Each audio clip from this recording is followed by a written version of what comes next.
aquí sabes que tú vas a entrar. ¿Cuál es la mejor técnica? Tú mira el mar de fondo que hay, que a veces les hace así, les hace... Se nota más, mira, viene cagando. ¡Vamos, Chapela! ¡Vamos, Chapela, vamos! ¡Sepárate de la boya! ¡Bien, Lucía, bien!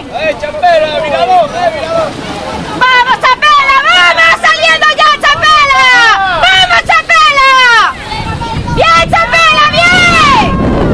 ¡Uy, qué choca, uy, qué choca!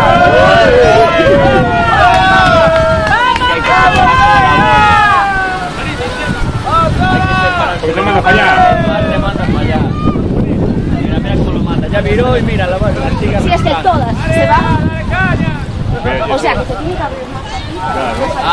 Tienen que salir así. Abrir la cerradita, ¿no? Si te fijas, mira el aire, dónde está tirando. Tira para allá. Así que, claro, si entra muy cerrado el aire te va a llevar para allá. Si entra muy abierto sale cerrado. O sea que cuando tú tienes que fijarte.